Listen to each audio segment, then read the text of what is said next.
Okay, Assalamualaikum and good morning. So we proceed with chapter 4 is forces. Okay, as you can see here, we have forces that have a normal force, weight, force and friction. As you can see, everything yang ada dekat sini semua yang you akan belajar hari ni. Okay, sebenarnya satu objek yang kita letak atas meja or any surface, dia akan experience friction, force, weight and normal force. Okay, force ni bergantunglah sama ada kita kenakan dia terhadap objek ataupun tidak. Okay, so benda-benda ni you akan familiar jumpa dalam chapter 4. So ini contohlah, saya kata one object is placed on the surface, rough surface lah. Okay, rough surface.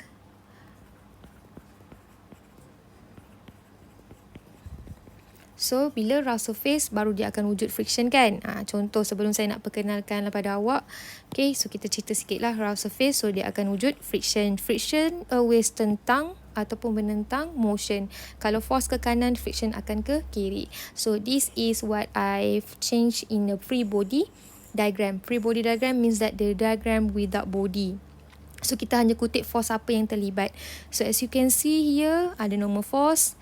Normal force saya ganti dengan normal force, and then ada weight saya gantikan dengan weight, and then friction, nampak tak, friction saya ke kiri. Kenapa ke kiri? Because dia punya tail mesti lekat pada origin.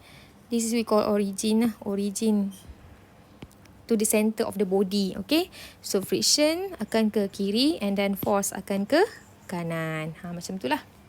So kena tahulah macam mana nak pindah dalam bentuk free body diagram.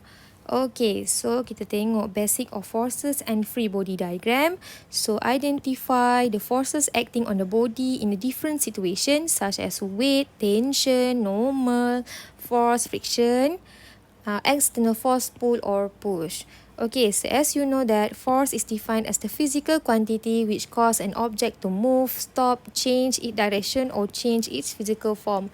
Contoh kalau dia kata objek tu nak bergerak, maksudnya dia kena ada force yang tolak dia baru dia boleh bergerak. Contoh bola, you tendang bola, bola akan gerak ke depan. Okay, untuk dia stop, walaupun you dah gerakkan bola ke depan, macam mana dia boleh berhenti? Mungkin friction antara tanah, ground dengan bola tu menyebabkan dia berhenti. Wujudnya friction. Macam itulah. Okay, next is force is a push or pull on a object. Okay, ataupun kita nak cakap lah, dia nak gerakkan kotak ke depan atau nak tarik ke belakang. So bergantung juga, itu adalah force lah. And then force is a vector. Okay, vector maksudnya dia ada magnitude and direction. 3 Newton to the right. So you can lukis lah 3 Newton to the right. Okay, force requires an agent. Maksud agent ni maksudnya maksudnya sumber dia untuk dia bergerak, menghasilkan force. Contoh dia adalah something that you push or you pull. Okay, tu adalah agent dia lah. Okay, force is either a contact force or long range force. Okay, kalau ikutkan kita boleh panggil contact force dengan uncontact force. Contact force ni macam memang totally kita nampak apakah force yang akan act pada objek tu. Contoh objek kita letak atas meja. Okay, contoh objek kita letak atas meja. So apa yang you nampak bila objek letak atas meja, objek ni akan ada means that ada force yang act pada dia, iaitu daripada meja kepada diri dia, iaitu diri objek, iaitu kita panggil normal force. Okay, so itu adalah kita panggil contact force lah sebab dia duduk atas surface. Okay, kalau macam long range force ataupun kita kata uncontact force ni, maksudnya contohlah objek, saya ada lubang kat atas ni, letak satu gelas kan, and then saya lalukan bola pun jatuh ke bawah. Nampak tak ada contact. Maksudnya uncontact secara tak contact lah. So jatuh ke bawah. Sebenarnya kenapa objek yang jatuh ke bawah? Mestilah influenced by gravity, iaitu going downward. So that's why dia kata influenced by gravity, yang namanya adalah weight. Okay.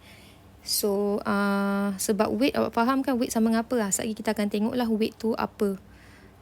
Okay, so next SI unit for force is F adalah kgms -2 ataupun biasa kita panggil dia sebagai Newton.